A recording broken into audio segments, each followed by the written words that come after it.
Hello विद्यार्थियों, स्वागत है आप सभी का आपका अपना YouTube channel expert Y sir में। प्रिय विद्यार्थियों, आज हम इस वीडियो में लेकर आए हैं कक्षा 12 गणित चैप्टर प्रायिकता से। प्रिय विद्यार्थियों, आज हम इस वीडियो में परिवार से सवाल संबंधित हम पढ़ेंगे। तो प्रिय विद्यार्थियों, ये सवाल बहुत इम्पोर्टेंट है क्योंकि आपके एग्जाम में पूछे जा चुके हैं। तो आज हम यही सवाल को हल करने वाले हैं। तो चलिए विद्यार्थियों, इसको हम स्टार्ट करते हैं। तो प्रिय विद्यार्थियों, यहाँ पर सबसे पहले क्वेश्चन लिखा गया है, एक पारिवारिक चित्र में माता पिता पुत्र यादृच्छा खड़े हैं। तब यहाँ दो घटना हो रही है, घटना ई और एफ। घटना इफ ई जो आपका लिखा गया है, पुत्र सिरे पर खड़ा है और पिता के आपका बीच में खड़ा है। तो इन दोनों के बीच हमें सप्रतिबंध प्रायिकता ज्ञात करना है। तो सबसे पहले क्या करते हैं कि परिवार में जो माता पिता पुत्र है, इनको हम एक यादृच्छा रूप से पहले खड़े कर लेंगे। तो चलिए स्टार्ट करते हैं। यहां पर लिखेंगे एक एक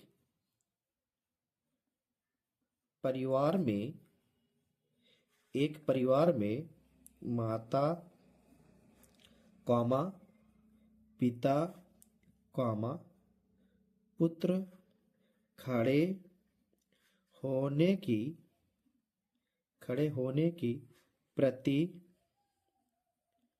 प्रतिदर्श समष्टि। मतलब यहाँ पर तीन मेंबर है, ये तीन जो लोग परिवार में है, ये कितने प्रकार से खड़े हो सकते हैं। तो वही हम यहाँ पर लिख रहे हैं, प्रतिदर्श समष्टि। समष्टि को हम कैपिटल एस से करते हैं डिनोट। ठीक है विद्यार्थियों, तो हम यहाँ से पहले इन तीनों जो परिवार में जो तीन लोग हैं, माता एंड पिता पुत्र, इन तीनों को हम बिना देखे एक यादृच्छिक रूप से खड़े करेंगे। तो चलिए खड़ा करते हैं। जैसे मान लेते हैं कि, तो पहले हम क्या कर लेते हैं, माता को हम क्या करते हैं, यहाँ पर माता को हम कर देते हैं मदर से डिनोट, और फादर को हम यहाँ पिता को फादर कर देते हैं, और जो आपका पुत्र है सन माने बेटा। ठीक है, तो हम इन सिंबलों का यूज करने वाले हैं। ठीक है, तो मदर मीन्स क्या होता है माता, और फादर मीन्स पिता, सन मीन्स क्या होता है पुत्र या बेटा। तो इन सिंबल का हम प्रयोग करेंगे। तो यहां पर मान लेते हैं कि एम एफ एस, मतलब एक तरीके से ये प्रकार से तीनों मेंबर एक परिवार में खड़े हो सकते हैं। अगला क्या हो सकता है कि एक तरीका से ये भी हो सकता है कि आपका जो सन बीच में हो सकता है और पिता आपका क्या हो सकता है, किनारे पर हो सकता है। एक प्रकार से ये भी हो सकता है कि जो आपका पुत्र है बीच में, तो इस साइड भी खड़ा हो सकता है, मतलब यस एम एफ हो सकता है। समझ गए। इसी प्रकार जैसे हमने पुत्र को बीच से लेकर किनारे तक ले गया, इसी प्रकार हम क्या करेंगे, पिता को भी क्या करेंगे, अल्टरनेट करेंगे, मतलब आगे पीछे करेंगे। तो प्रिय विद्यार्थियों, यहाँ पर जैसे यहाँ पिता बीच में आ चुका है और पुत्र भी बीच में आ चुका है एक बार, और माता भी एक बार बीच में आ चुका है।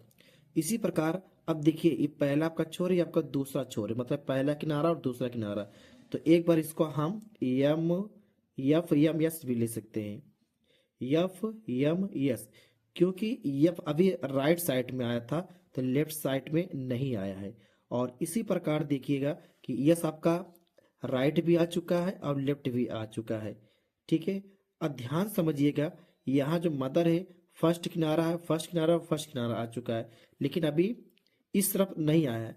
तो हम क्या लिख सकते हैं, एक बार इसको हम कि मदर को हम किनारे भी कर सकते हैं, मतलब यफ यस यम भी हो सकता है। ठीक है, तो अब अभी हमें चेक करना है कि इसमें अभी कौन एक प्रकार से भी खड़ा और हो सकता है। तो उसमें चेक करेंगे कौन अभी बचा है, इन तीन मेंबर्स हम चेक करेंगे। तो देखिए एक बार हम रिपीट कर लेते हैं प्रिय विद्यार्थियों। यहाँ पर क्या था, एम एफ एस, फिर यस आपका बीच में आ गया, फिर किनारे आ गया। फिर यहाँ देखिएगा जो आपका बीच में इन दोनों का अल्टरनेटिंग, यफ किनारे हो चुका है और यम बीच में हो चुका है। इसी प्रकार यहां से क्या होगा, इन दोनों का अल्टरनेट किया, यम आपका किनारे हो चुका है और आपका एस बीच हो चुका है। ठीक है, तो अब कौन मतलब कि किनारे अभी तक नहीं हुआ है। तो अगर ध्यान से देखा जाए प्रिय विद्यार्थियों, यहाँ पर यम आपका दो बार बीच में आया है, मतलब माता आपकी दो बार बीच में, और यहाँ पर एक यस है आपका, एक यस और एक यस, दो बार आपका बीच में आ गया है। जबकि पिता आपका एक बार बीच में आया है, तो ये भी आपका दो बार बीच में आना चाहिए। हम चेक करेंगे यहाँ पर, जैसे यहाँ यफ बीच में है आपका, तो यहाँ यम यस है ना, तो आपका यस इधर हो जाएगा और यम आपका इधर हो जाएगा, मतलब यस यफ यम हो जाएगा। तो बस इतने प्रकार से खड़े हो सकते हैं प्रिय विद्यार्थियों। तो आप काउंटिंग करिएगा कि कितना नंबरिंग हुआ। तो 1 2 3 4 5 6, तो नंबर ऑफ ईयर्स कुल कितने परिणाम हो जाएंगे, 6। ठीक है प्रिय विद्यार्थियों।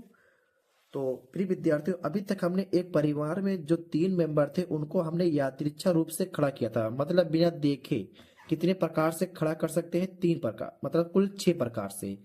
अब आगे जो दो घटनाएं दी गई हैं, पहला घटना यहाँ पर दिया गया है कि जो पुत्र सिरे पर खड़ा है, ये घटना किस प्रकार से है, पुत्र सिरे पर खड़ा है। तो हम ई में लिखेंगे, यहाँ पर ई में लिखेंगे, कह रहा है पुत्र सिरे पर खड़ा है।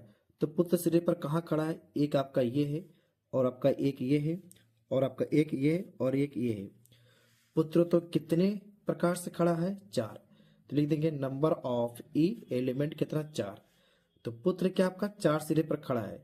तो चाहे इसको आप एक बार लिख भी सकते हो, यहाँ पर हम लिख दे रहे हैं कैपिटल ई बराबर जहां जहां पुत्र खड़ा है, तो यम यफ यस, और ये वाला है यस यम यफ, और किनारे पर कहाँ खड़ा है, ये वाला है यफ यम यस, और कहाँ खड़ा है, ये वाला एस एफ यम।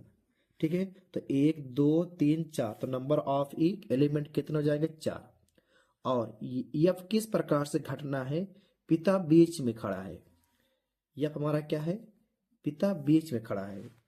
तो इसमें देखो पिता कहाँ, एक ये वाला हो सकता है क्योंकि बीच में है यफ यम यफ यस, और बीच में कहाँ खड़ा है भैया, चेक करो, एक यहाँ पर है, क्या है इसका नाम है, यस यफ यम, और बीच में नहीं है, मतलब दो ही प्रकार से पिता है जो बीच में खड़ा है। तो अब आगे देखिएगा, इसका हम निकालेंगे प्रायिकता, इन दोनों का अलग अलग। अगर देखा जाए नंबर ऑफ एफ एलिमेंट कितना है, 2। अगर इसका प्रायिकता निकाला जाए पी एफ, पी एफ तो 2, अब कुल परिणाम कितना हमारे पास, 6। तो 2 बटे कितना का, 6, 2 या कम 2, 2 3 6, 1/3, मतलब अगर फादर के या पिता का प्रायिकता निकाला गया तो कितना आ गया, 1/3। ठीक है, और प्रिय विद्यार्थियों हमसे पूछा क्या गया था इस क्वेश्चन में, देखिएगा जरा, यहाँ ऊपर लिखा गया है कि इन दोनों के बीच सप्रतिबंध प्रायिकता ज्ञात कीजिए, किसके बीच, ए और यब के। तो हम यहाँ पर एक सूत्र लिखेंगे सप्रतिबंध की प्रायिकता ज्ञात करने के लिए। प्रिय विद्यार्थियों यहाँ पर हम लिख रहे हैं सप्रतिबंध प्रायिकता का सूत्र, का सूत्र। तो यहाँ पर दो घटना हो रही, ए और यब। तो यहाँ पर देखिए हमारे पास क्या है, दो घटना है ए और यब, तो इसी का हमें सूत्र बनाना है। तो क्या जाएगा, प्रायिकता ई बाई एफ बराबर P E intersection F by P F, ये सूत्र होता है।